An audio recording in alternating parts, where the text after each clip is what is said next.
Welcome to the CGI Canada podcast, where we've curated the finest sermons, lectures, and podcast episodes from congregations across Canada and the U.S.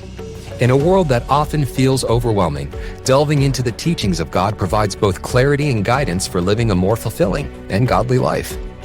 Through our selections, we aim to offer insights and a blueprint for navigating life's challenges with faith and wisdom. We hope you find inspiration and enlightenment in the content we've assembled for you.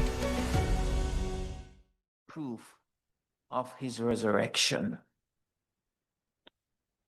The Holy Bible is the only place, but many have rejected the Bible.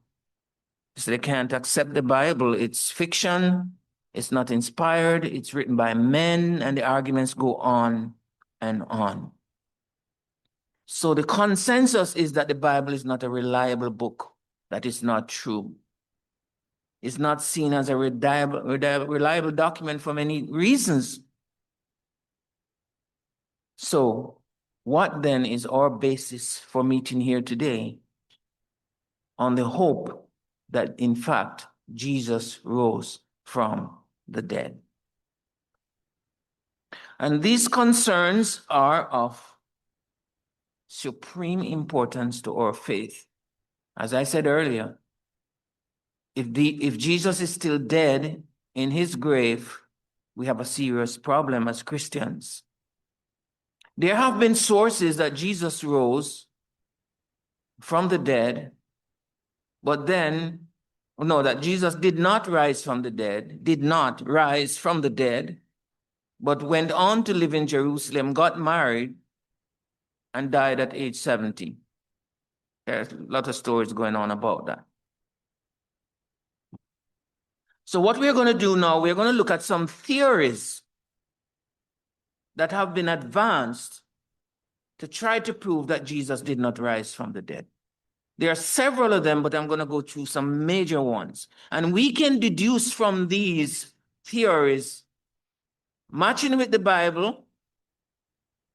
Of course, let's put our faith aside for a few seconds. Let's put that away.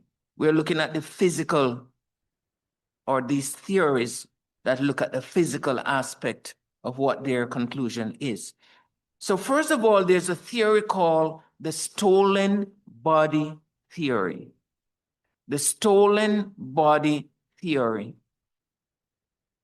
And the first of these theories, it arose through a secret conspiracy.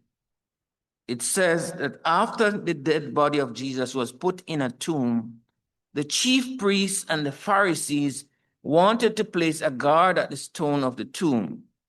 They remembered when Jesus was alive that he had said, "After 3 days, I will rise again."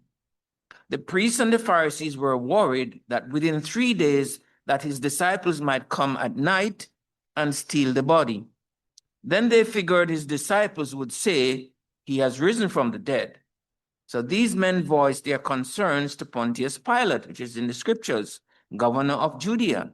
And in Matthew 27:62, this is what Pilate told these men, these guards.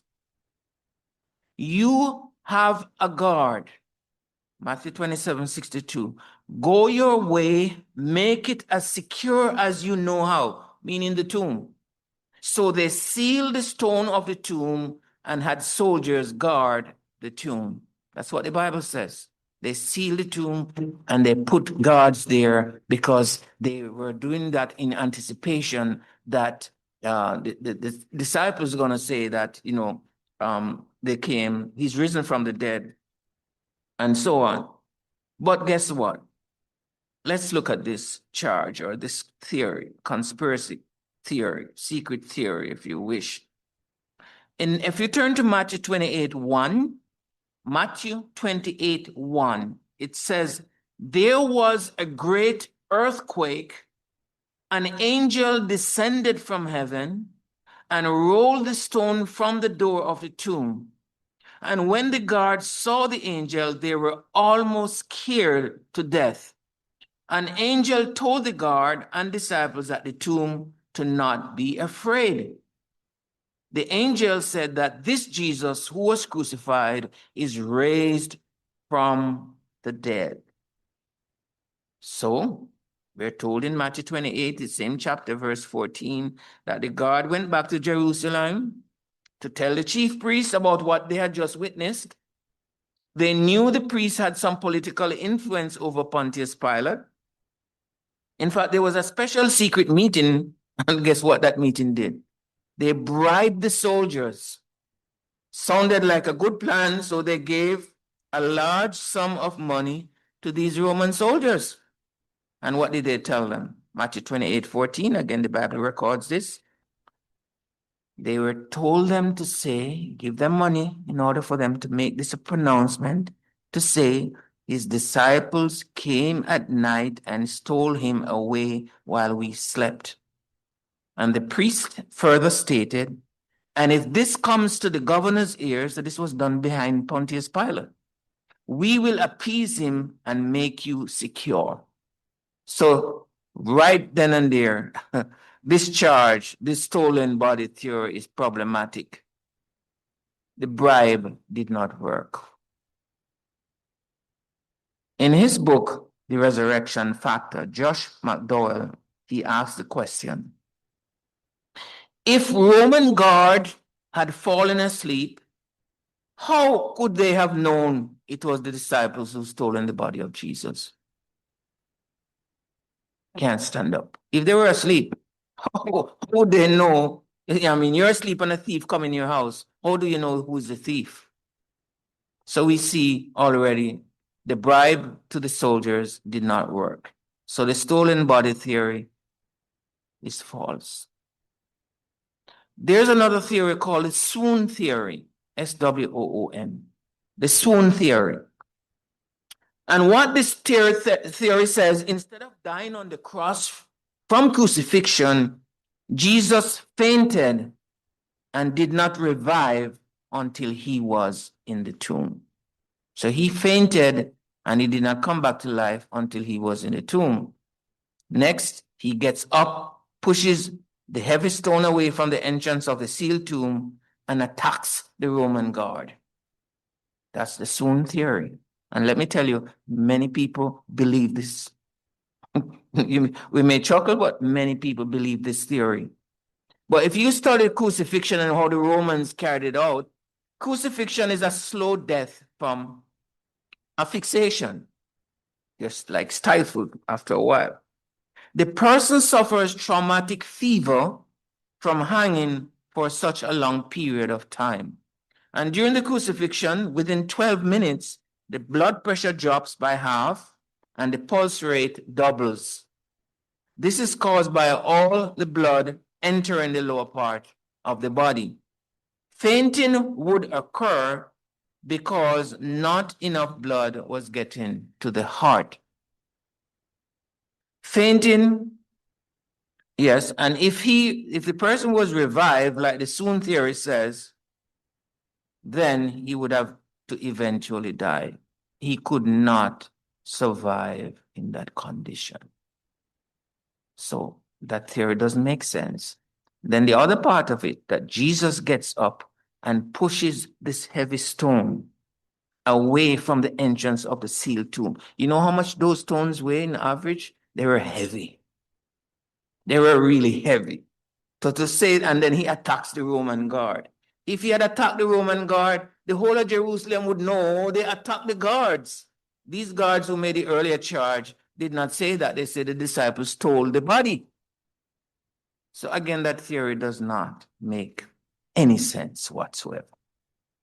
Then there's another theory called the wrong tomb theory. The wrong tomb theory. It says, early the first day of the week, Mary Magdalene and the other Mary, mother of James and Salome, brought spices to anoint the body of Jesus. He said, these women became disoriented and went to the wrong tomb. So they found an empty tomb. So Jesus was placed in a wrong tomb.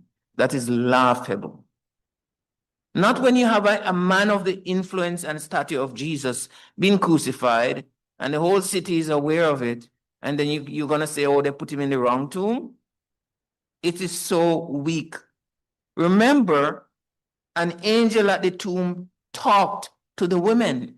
Fundamentally, this is important. In Matthew 28:5, we read, "But the angel answered and said to the woman, 'Do not be afraid, for I know that you seek Jesus who was crucified. He is not here, he is risen. And as he said, come, see the place where the Lord lay.'" So the woman didn't see the wrong tomb because the angel was right there and said, "See, that's where he was." That theory again falls flat. Another one, the unknown tomb theory. So first of all, you have the wrong tomb theory, then you also have the unknown tomb theory.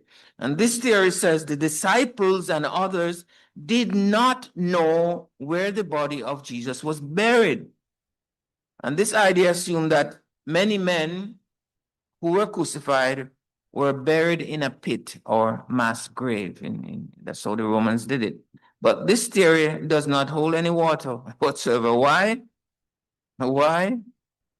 A very rich man from Arimathea, the name of Joseph, who became a believer.